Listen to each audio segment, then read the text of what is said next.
Welcome everybody to Effective Static Analysis Shift Left for the development of safe and secure embedded systems. This is Valentina, your host for this webinar, for which BUGSENG is happy to host one of its founders, Roberto Bagnara. Roberto is a well-known expert of functional safety and of the MISRA standards. He's in fact a member of both the MISRA C and the C Standardization Working Groups. Today, he's going to walk us through our 20 years old concept, such as shift left, has now started a revolution in safety critical developments, becoming a real game changer when applied to continuous integration systems. What you're bringing home from this webinar are the key factors to be taken into account when embracing static application safety security testing into your organization and the great advantages that come with it. Right, Roberto? Yes. So here is a brief outline of my presentation today. I will first introduce the concept of shift left. And of course, as an example, I will use enforcing the MISRA guidelines. Then I will highlight features that typically come from the continuous integration systems that are available. And I will, of course, detail the features that the static analysis tool must provide, because they do not come for free from the continuous integration system. And then I will try to show you what it looks like on different continuous integration platforms. So let's start with shift left. The idea is quite simple, is pushing testing to the left of this diagram. So this is a classical V-shape development model. And the idea of shifting left is to move the testing phase to anticipate the testing phase as much as possible. The idea is not new. It dates back to 2001, so it's more than 20 years old as an idea. And it was presented for the first time by Larry Smith in the Dr. Dobb Journal in September 2001. It said, shift left testing is how I refer to a better way of integrating the quality assurance and development part of software project. By linking these two functions at lower level of management, you can expand your testing program while reducing manpower and equipment needs, sometimes by as much as an order of magnitude. So the idea was there already in 2001, and today, it has found a very interesting realization thanks to the wide adoption of continuous integration system. So today is a notion of testing. So typically, Larry was referring to shift left testing. You have to interpret the notion of testing in the broadest sense. So all sorts of static and dynamic analysis techniques. And in fact, the acronym SAST, which is typically used to refer to static application security testing, I claim that it can stand as well for static application safety testing. And the general idea is that, to quote Larry Smith again, bugs are cheap when caught young. So as an example, let's consider the enforcement of the MISRA C++ coding standard. They are the most authoritative sets of guidelines for the development of systems that are to be both safe and secure. As you know, if you have been following me, the highest payoff from the adoption of the MISRA guidelines is achieved when they are adopted at the very beginning of a project and when they are systematically enforced with the help of a high-quality tool. So this is very important. And today, thanks to the wide adoption of continuous integration systems, this is also easy. Continuous integration system include Jenkins and also Gitlab and GitHub, that are Git hosting platforms. They have their continuous integration support. The basic functionality of such a system is that whenever a change is committed into the repository, then tests are triggered, and in particular, static analysis can be triggered to find the violation of MISRA C and MISRA C++ guideline. And of course, it is essential that developers have access to the analysis result via the web, via a web browser or something similar. So let's talk a little bit about the features that usually come from the continuous integration systems themselves. So they typically allow you to keep track of the last k analysis, where k is a parameter you can choose. So you do not only have the last analysis, but you can keep the last ones. You can freeze the result of a particular analysis if you want to preserve it from being overwritten. Of course, the analysis result will eventually fill up the disk, so there are mechanisms to prevent this happening. And if you keep the last analysis, then you can show trends, for example, in the number of diagnostic messages. So you can see if the project is going well or not, for example, as far as MISRA violations are concerned. It is typically possible to trigger a new analysis if it has not been triggered automatically by a commit.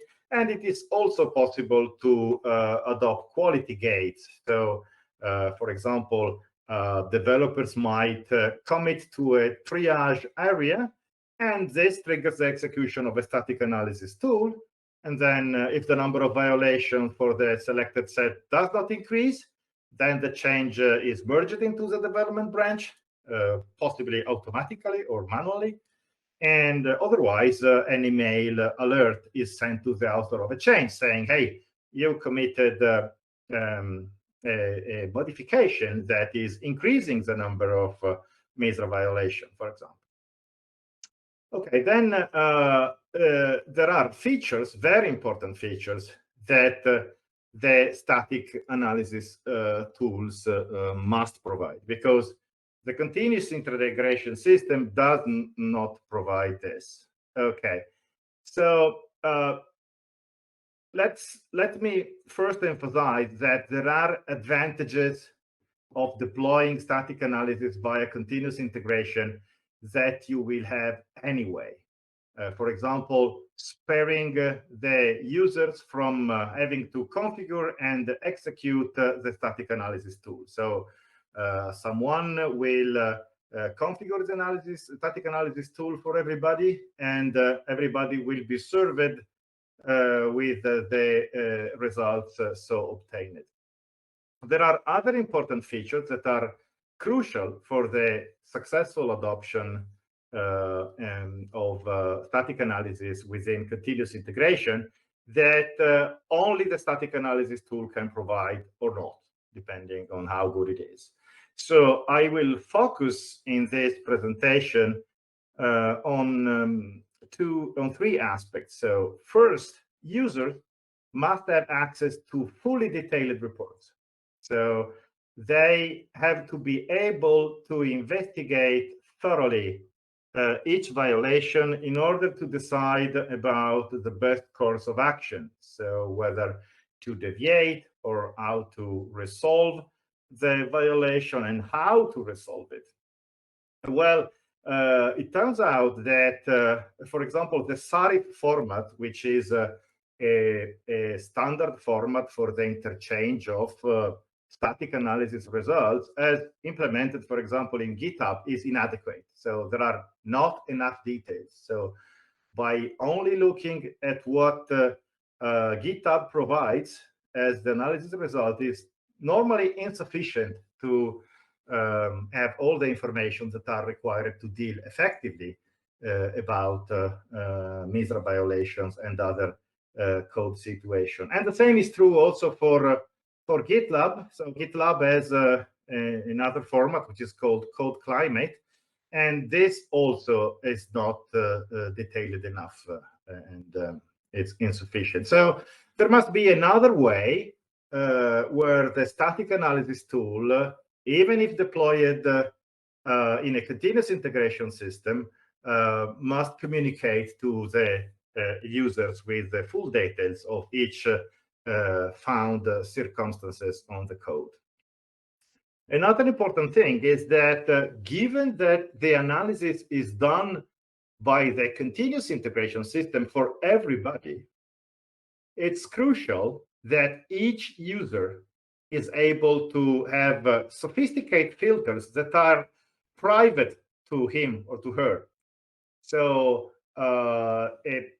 typically a user wants to focus at any given time at a certain subset of the condition. So that the user doesn't want to be bothered with the full Monty, with the full findings of the analysis run. They want to focus on their thing. So for example, they are working on a certain software module. They want to look at this software module, or they are focusing on a particular class of MISRA guidelines. They today want to work on that class of MISRA guidelines. Okay, and also another crucial fact is that each user must be able to use the IDE that they like, of their choice. So for example, some users may want to use Eclipse or Visual Studio or Visual Studio Code or NetBeans or MPLab X or Selenium. And they have to have an ability to do this because they will need to change the code. Okay, they will need to change the code either because they want to fix a violation, or maybe because they want to add a deviation, and the deviation has a manifestation in the code or in the static analysis tool configuration, which should, of course, be under revision control as the rest of the project. So let me show you briefly what I mean by each point. So access to fully detailed reports from anywhere. So this is an example. As I will mention later, you will be able to play with this kind of things on the internet without any authentication going on. So here I'm showing in this slide the results, the fully detailed result computed by the Eclair static analysis system, where we see violations. We see that there is a violation concerning a certain assignment operator, which is in the line, which is highlighted in red. Of course, you don't see any assignment operator there.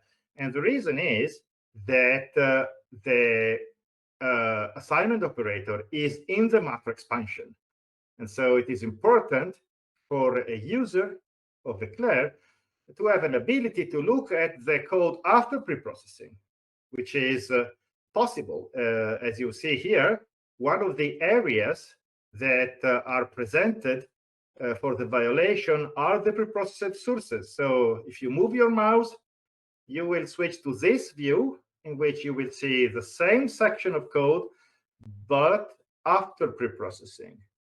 And here, you can, of course, see what the point, and you can best decide what to do next, whether to deviate, whether to resolve the violation, and how to resolve it.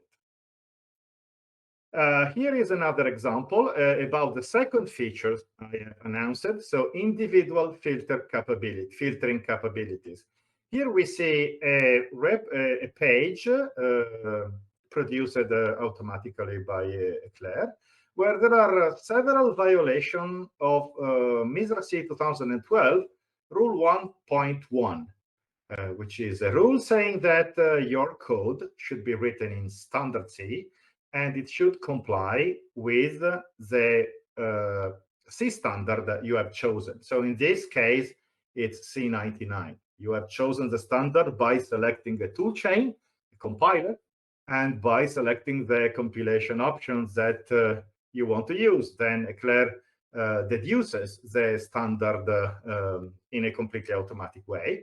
So here we see that there are several violations. So there are several instances of empty declarations. And an empty declaration is ill-formed for the C99 standard. So this is a violation of Rule 1.1. What will the compiler do when presented with code that contains an empty declaration? Okay, there are several of them.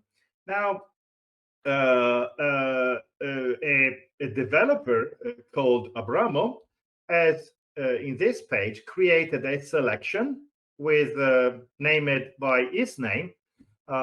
He could have chosen any other name because the selection is stored locally on the machine he's using. It's not stored in the continuous integration server, even though he can export the selection and pass it to colleagues if this is wanted. And in this, its filter is saying hide or reports where the message contains either built-in offset off or empty declaration. And the reason why he has done this is probably because he said, okay, I took note of the fact that I have to check my compiler documentation to make sure that built-in offset off, which is a non-standard feature, is implemented the way I expect. And also, I took note of the fact that I have to check my compiler if perhaps empty declarations are a documented extension that is implemented by the compiler. I took note of these two things, and now I want to look at the other violations. So the view will exclude all the messages containing built-in offset off or empty declaration. And you might have noticed, so let me switch back, that there is this eclair button, which is black here, whereas it is red when the selection is in force. This is one of the important things when you have a tool that has been designed for the development of safety critical software. So whenever anything is hidden from the user has to know that something is hidden. So the eclair button becomes red to inform the user, hey, I'm not showing you everything. I am excluding things because you have instructed me to do so, and you have to take into account that something is hidden. This is the reason why the eclair button turned from black to red. Third point I have announced, the use of favorite IDEs. So the reason is obvious. So if I have to modify the code, I want to modify it using the IDE I am familiar with. I want to work the usual way, even though the analysis has been conducted remotely by a continuous integration server or many of them. And so this requires a plugin for every IDE, because the IDE has to be able to relate the local source code and the remotely analyzed source code. Of course, they will not be in sync at all times, meaning that the local copy may be a little bit more advanced than the remote copy, because I have some pending work that still I didn't push to the remote repository. But most of the time, so the correspondence will be pretty close, and so the analysis results are usable anyway. And also, while I am working, the IDE plugin must take into account automatically when I am adding lines of code or when I'm removing lines of code, because if this was not done, then at the first change, at the first line insertion or deletion in a source file, the analysis results would be affected by an offset. And this offset has to be compensated by the IDE plugin so that the user is not affected by this. So that the user can actually continue to work on the sources without having to necessarily reanalyze or push the changes. So here I have one slide where I am showing the Eclair integration within Visual Studio Code. So you can see that there is a violation here, which is I think it's well, it's similar to the one that you have seen before. So it has to do with an assignment that is violating a MISRA guideline, rule 10.3. And you can see that here I could remain in Visual Studio Code to continue working. So I can navigate next report, previous report, last report. There are a lot of things that I can do from within the IDEs without abandoning it. So this is actually very, very convenient. And here is another example, is another IDE. So it's one of the latest that has been supported by Eclair. So it's Microchip MPLab X. And here you can see that the same thing I've shown you before, meaning the possibility of looking at the source code after preprocessing is also available from within the IDE. Okay, as I said, this is when you use macros, and this is often the case, it's actually very important to be able to reason about a violation by looking at the code before preprocessing, after preprocessing, and also the ability of looking at the expansion of each macro, because very often the fix or the deviation will have to concern the macro definition and not the macro expansion. Okay, so what it looks like, then I will touch on Jenkins, Gitlab, and GitHub. But for Jenkins and also for GitLab, I invite you to visit this website, eclairic.com, where you will be, you will be asked to accept the cookies, because cookies are essential for the working of this website. And then you will have a choice of seeing Eclair running under Jenkins and under GitLab. So you will see several open source projects, and you can navigate by yourself and see how it looks like. So, and for Jenkins, I will leave you at this. Notice that there is a button concerning the Eclair Client Kit. It says try Eclair Client Kit, and you will be able to obtain an evaluation version of the client kit. What is the purpose of the client kit? It's a very small application which enables you to use your IDE and to test the IDE integration with the analysis that you can see here in Jenkins and GitLab, and also in GitHub. So it's what has to run on your local PC in order to link the analysis results that are computed remotely with the IDE, which is running locally on your PC. So for Jenkins, you will do it by yourself. Now I will show you the integration with GitLab. Of course, well, first I have to say that I'm not the right person to present this, because I am more the command line person, old-fashioned command line people in my case.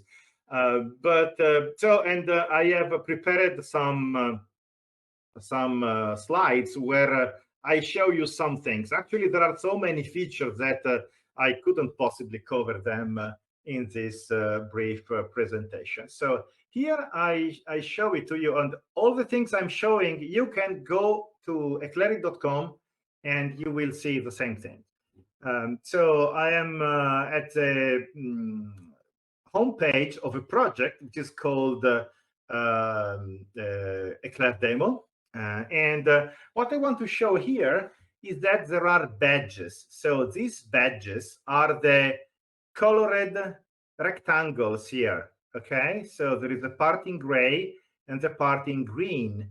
The part in gray is saying that, okay, so the latest build analyzed is in branch main, and the build number is 1666, and this fixed 3 violations. So in this case, MISRA C 2012 is used as a coding standard. 15 violations remain unfixed, and no new violation was introduced. This on the main branch. In this project, we have another branch, which is called the test branch. And here we have the numbers in these badges. These badges are updated automatically by Eclair, of course. So as the project evolves, these badges in the project homepage will always tell you how many unfixed violation remains and how many were fixed or introduced by the latest change. Another interesting feature is that the badges can be inserted in markdown files. So in this case, they have been inserted in the README file. They typically will go somewhere else in a, I don't know, in a MISRA compliance.md file, where you in the markdown sources, you write references to these badges, and these badges are updated automatically. They are basically the same as you can see here at the top of the home page, but you can report them in your document as you wish. So here is if you are here or in other places, and you click on browse all Eclair analysis, you will be transported into a page like this one, where you can see all the analysis. So you can see all the commits, and then you will have a directory for each branch. As I said, there are two branches in this project, main and test. Test is where developer basically work, and main is the branch where when the project manager or some project authority will merge the code when the tests are passed. And there is one directory concerning the merge requests from test to main. So there are two branches here, and it's a simple case. So many projects will have more branches, but there will be a directory for each to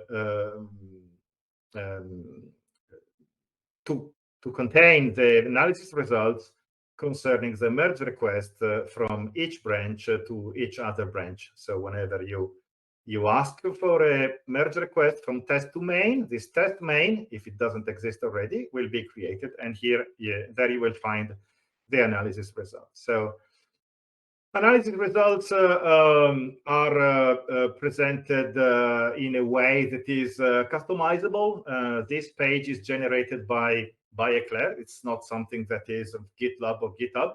So it is something that you can take the scripting provided by BUGSENG and modify it as you wish. So in this case, there are this is the latest analysis. So there is not a link to the next database, but there is a link to the previous database of violation, and there's a link to the current database. So you can go to the previous, you can see all analysis and so on. So here is an example of merge request. So there is a developer is about to create a merge request. So the merge request is a request to merge into main something that is in the test branch. Okay, so this is a merge request about to be created. Here, the merge request has been created, and we can see that the analysis is running now. Okay, you can see it from here, from this say pi, which is still not full. So the analysis is running, and there are various possibilities that are offered by GitLab. For example, even though I'm not sure I would recommend this, but this is a feature of GitLab. You can click here, and you can decide that, okay, if the test succeeds, so if no new violation are added, then merge automatically. Okay, so this is for the merge request. Then GitLab provides this console output, and this we are seeing the GitLab Eclair analysis console output. So you can see that the analysis is running. So there are at the top we see that is the output of the build procedure. So the project is being built. And then we have the analysis summary, and then the artifacts are being uploaded, and so on. So, of course, this is important, not for the ordinary user, but typically for the person who takes care of the GitLab instance. And then here we see the merge request pipeline summary page. So we have this merge request.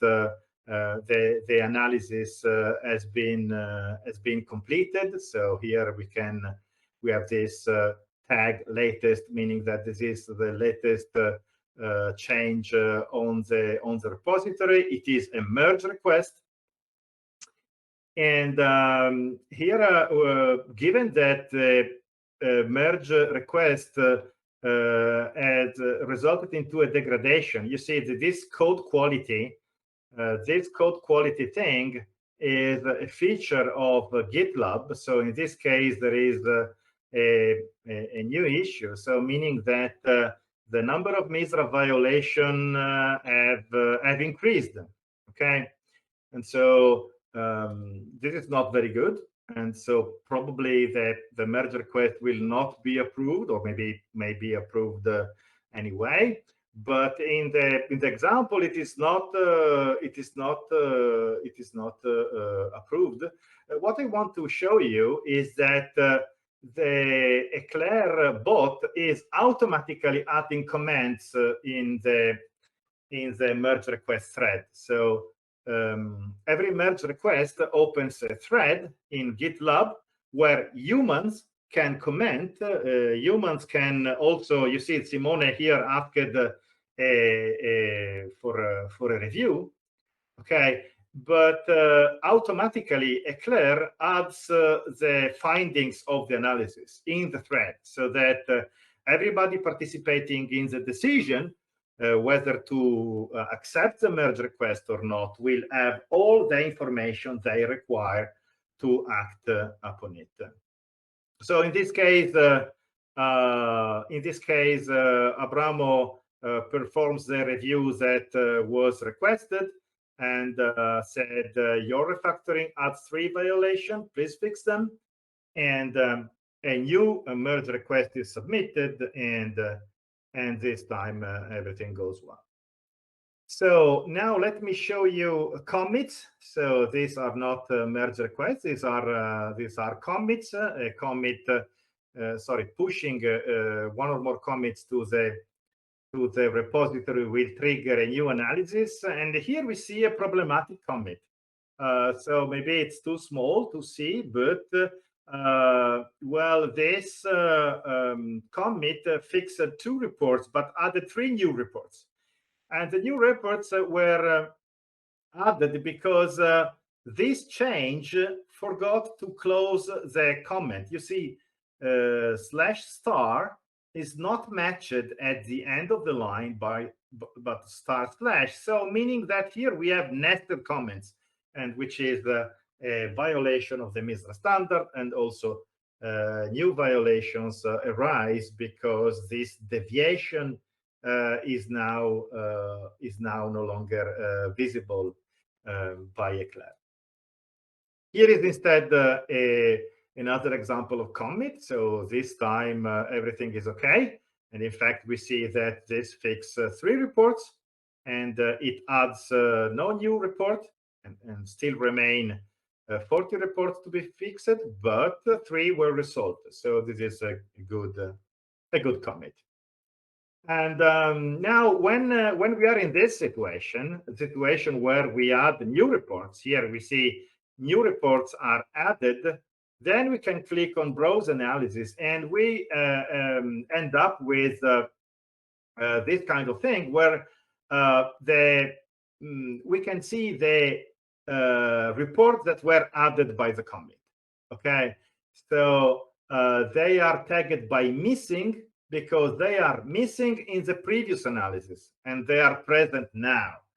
So here a selection is created where we see only the reports tagged by missing.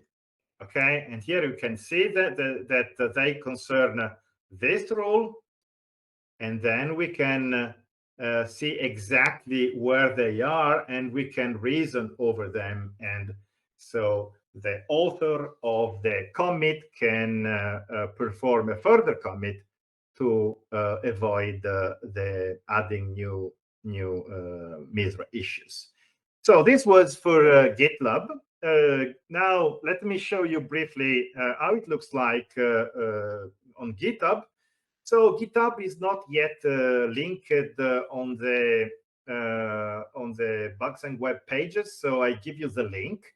You go to github.com, and there is an organization which is called BUGSENG, and there is a project Eclair demo. And all what I'm going to show, you can see it by going there simply. It's exactly the same project that I've just shown you under GitLab. And if you want to look at it, this is the link.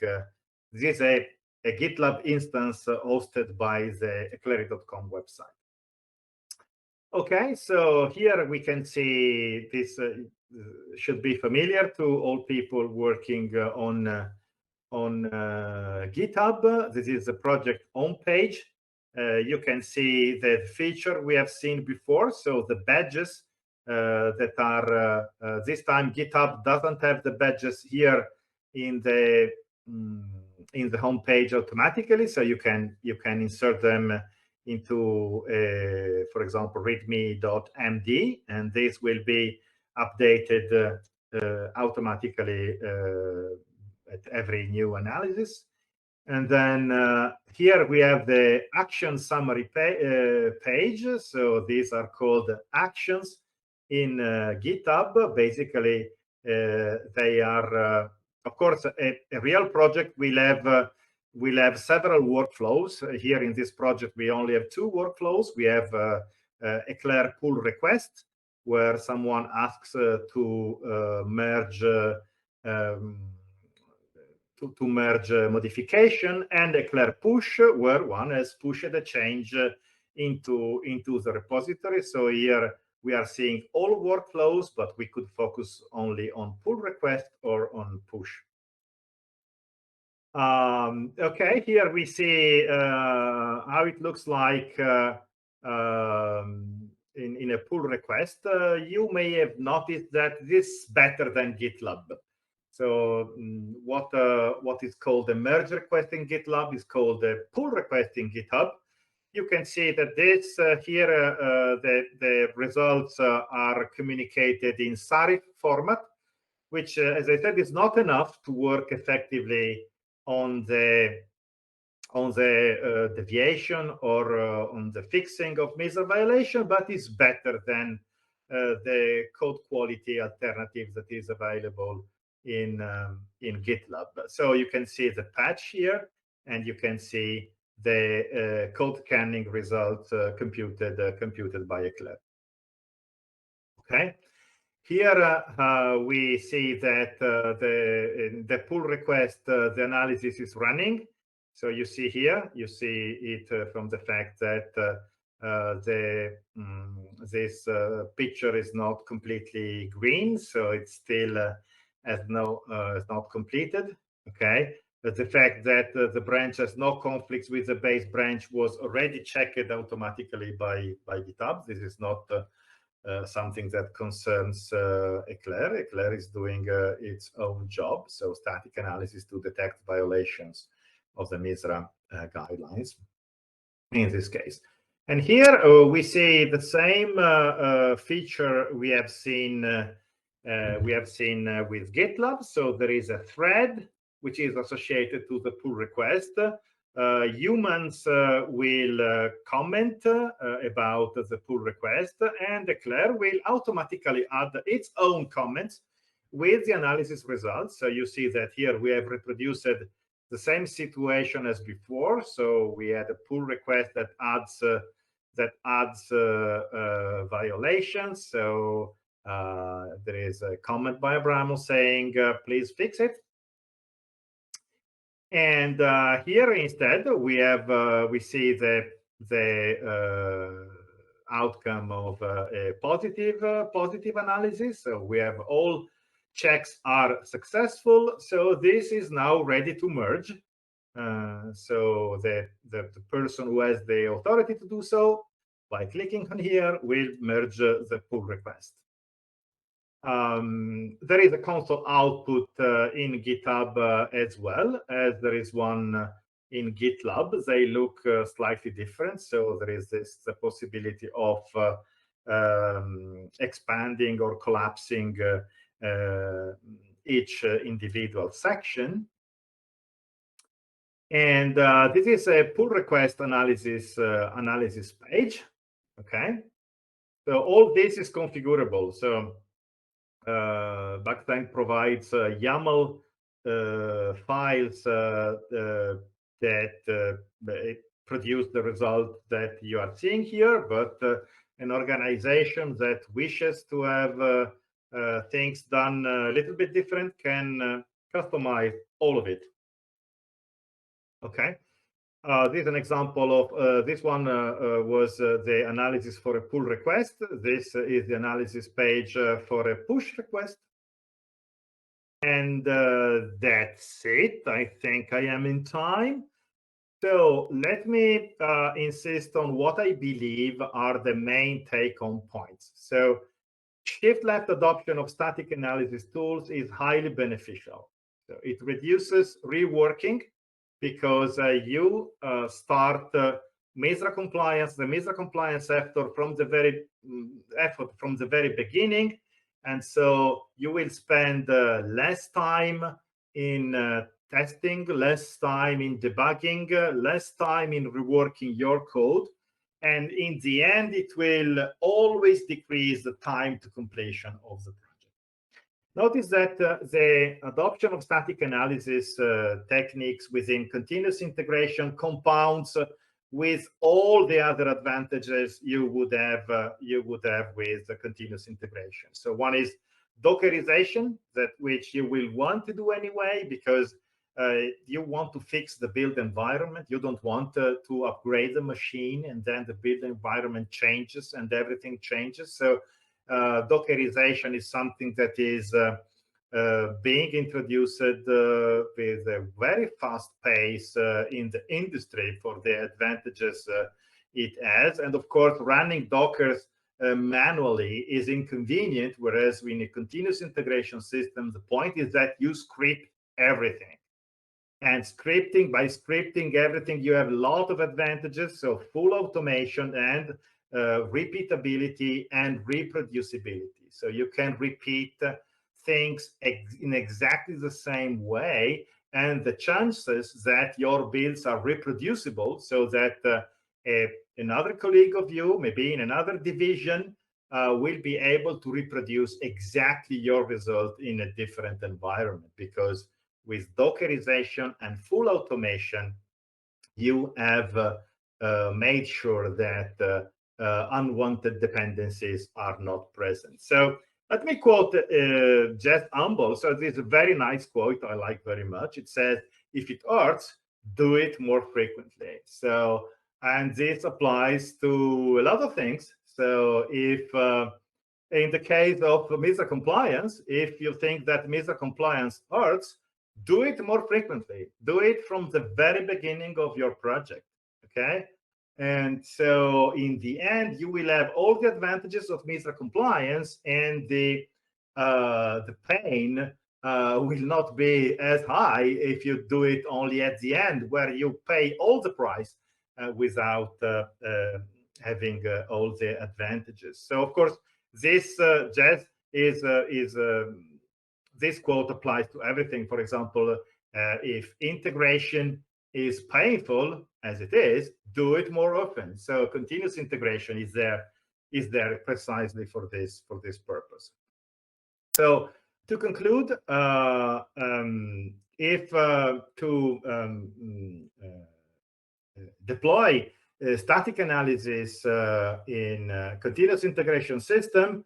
So if the static analysis tool supports a high quality output delivery over the network, you start from a good point. So much can be done by the continuous integration system itself. But for some key features, the static analysis tool must have been designed carefully and with remote deployment in mind. So this is why several producers of static analysis tools are having a bad time due to this, because their tools were engineered and designed 20, 30, or even 40 years ago. And so now it's a problem to adapt them to the needs of modern continuous integration system. So in fact, Eclair is quite advanced in this. It has been chosen as the solution for static analysis by the Trusted Firmware Consortium, which develops the most critical layers of software that go into ARM-based system. Again, let me invite you to visit eclairic.com and also the GitHub page I've shown you before. And feel free to download the trial version of the Eclair Client Kit so that you can play with the IDE integration by using the static analysis results computed remotely in the various continuous integration system. Okay, so if you have questions, I will try to answer, or maybe someone else will try to answer. Yeah, many thanks, Roberto. We have a few questions already, so let's see. Okay, I think I could answer this one. Which IDEs are supported by Eclair? So the most popular ones are supported, which includes all the ones based on Eclipse, plus Microsoft Visual Studio, Visual Studio Code, all the ones based on NetBeans, such as MPLab X, as Roberto has shown.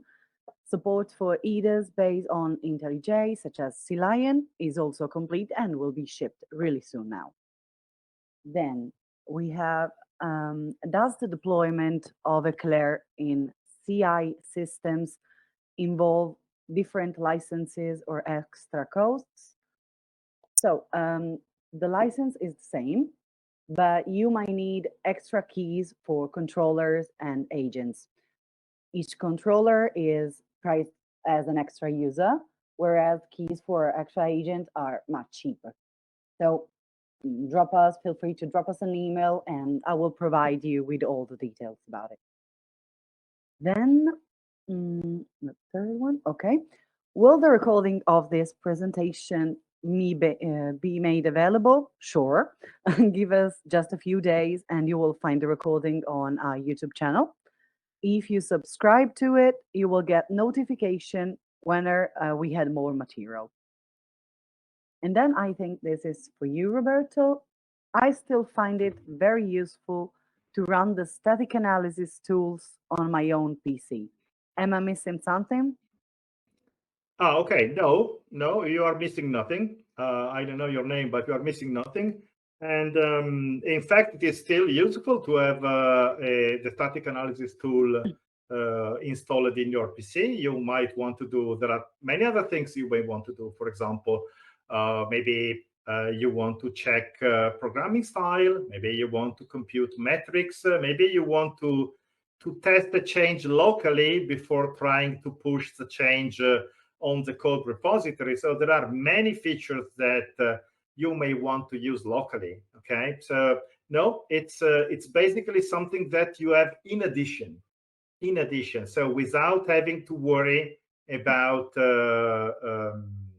tool configuration and other things, you may use the results computed in a continuous integration system. Typically, the tests that are done in a continuous integration system are those that management has decided. Typically, it is what is required to obtain, for example, a formal MISRA compliance statement at the end.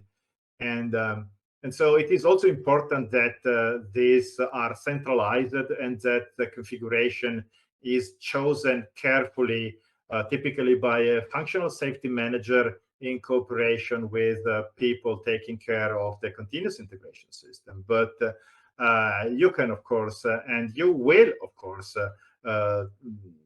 take advantage of having the tool installed locally. Okay, many thanks, Roberto. Good. And then I guess this is the last one.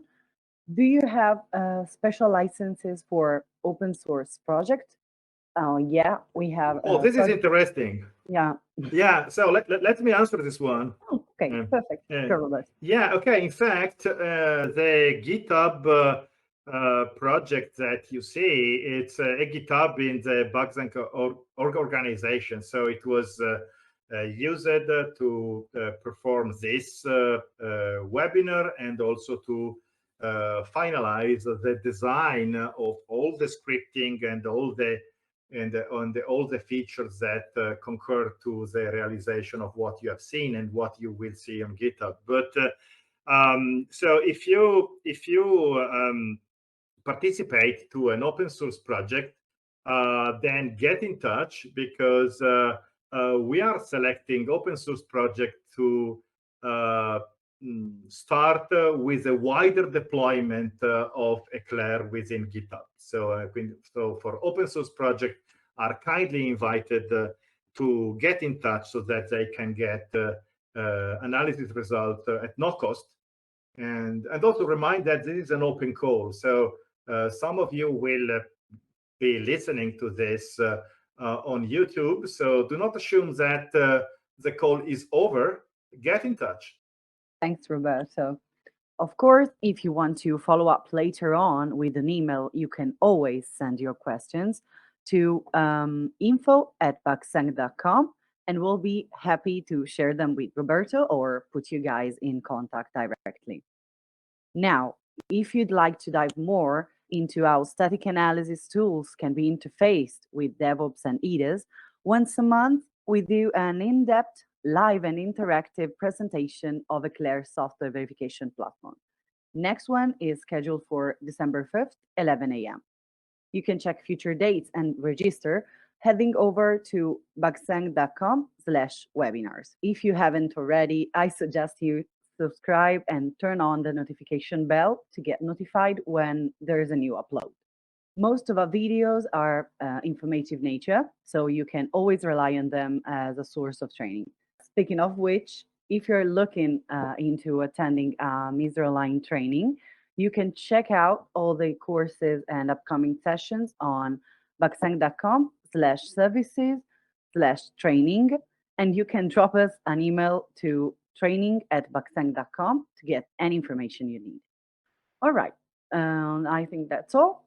So a special thanks to Roberto for this webinar and to you all for being with us today. Until the next one, have a nice day, everybody. Thank you.